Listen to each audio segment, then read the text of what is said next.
Herod podshoh Yahudiylar rayonlarida hukmronligini yurgizayotgan chaqlarda Zakariya ismli bir ruhoniy o'tgan edi.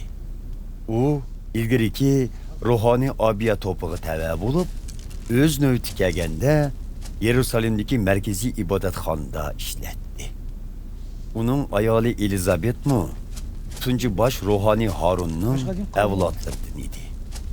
Ular ikkilisi Xudoning nazarida durust kishilardan bo'lib, Xudoning butun amr farmonlariga qattiq amal qiladi. Ammo ular farzand ko'rmagan edi. Chunki Elizabet tug'mas edi. Uning ustiga ikkilisi yoshinib qolgan edi. Bir kuni Zakariya va uning qismidagi ruhoniylar markaziy ibodatxonada navbati bo'yicha ruhoniylik vazifasini ado qilib o'tadi.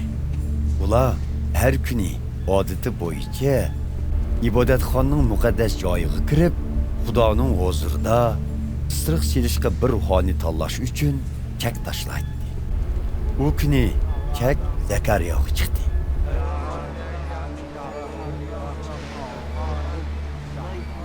U muqaddas joyga kirib, isiriq silayotganda ibodatga kelgan jamoat tashqarida duo qilishyapti. Tuyuqsiz Rıxdanның o'ng tarafida Zakariyaga Xudo avatgan bir farishta ko'rindi. Zakariya qo'rquvdan g'otiqib ketdi. Biroq farishta uningga: "Ey Zakariya, qo'rqmag'in. Xudo duoyingni qabul qildi. Ayoling Elizabet sana bir o'g'il tug'ib berdi. Uning ismini Yahyo qo'ygin. U sana xushal xuramliq elib keldi. Uning dunyoga kelishi bilan nurg'un kishilar xursand bo'lishidi.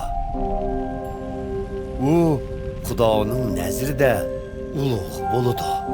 Aroq sharob ichmaydi. U onasining qo'sqidagi vaqtdan tortibla Xudoning muqaddas ro'yiga cho'mgan bo'ladi. U nurg'un Isroillarni Rabbimiz Xudoning yo'liga qaytirdi.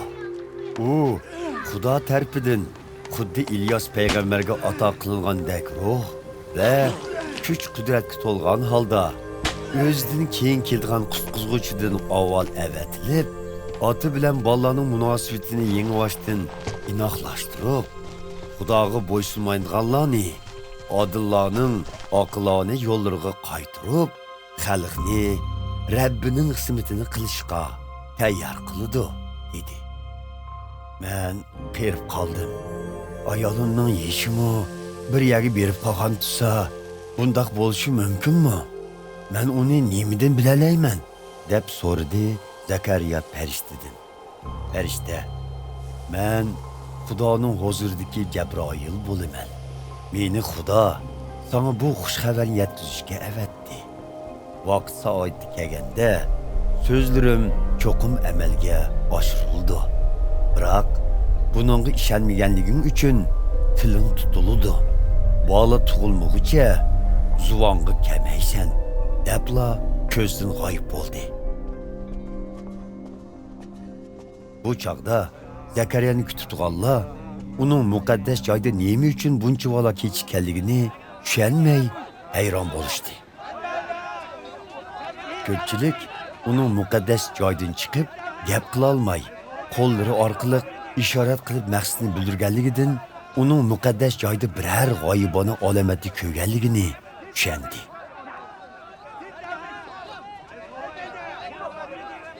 Zakariya ibodatxonadagi navbatchilik muddati to'shishi bilanla uyiga qaytdi.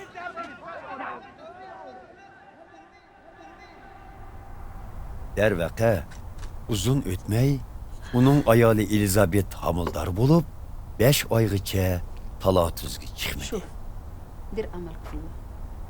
U endi Rabbim menga yaxshilik qilib, meni xaloyiq oldida nomusdan qutqizdi, dedi.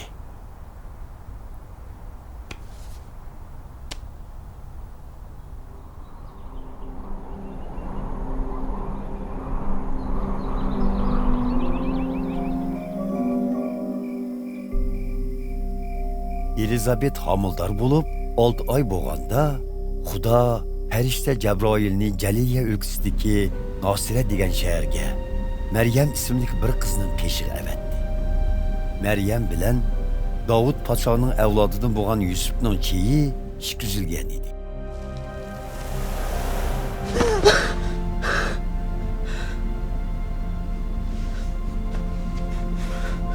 Jabroil Maryamning oldiga berib, "Salom sana. Ey Xudoning shafqatiga muyassar bo'lgan qiz, Rabbim sana yordir" dedi. Buningdan bak taptarab ketgan Maryam bu so'zlarning ma'nosi nimadir deb o'yladi. Jabroil uningga, "Ey Maryam, qo'rqmag'in. Sen Xudoning shafqatiga erishding. Homildor bo'lib bir o'g'il tug'san. İsmini Ayso qo'yg'in. U ulug' bo'ladi. Ulug' Xudo uni o'g'lim deb ataydi. Parvardigor Xudo uni ajdodi podsho Davudning taxtiga o'ltirg'izdi. U Yoqubning jamiyati bo'lgan Isroillarning mangu podshoyi bo'ladi. Uning podshohligi cheksizdir" dedi. "Men texi qiz tutsam, bu qandoqmi mumkin bo'lsin?" deb so'radi Maryam farishtadan. "Xudoning muqaddas ruhi sening vujudingga tushdi. Ulug' Xudoning kuch-qudrati sana soya bo'lib yiqilishdi. Shunga sendan tug'ilgan muqaddas farzand Xudoning o'g'li deb atiladi." Buni Elizabetga qara. Kishilar uni tug'mas deydi.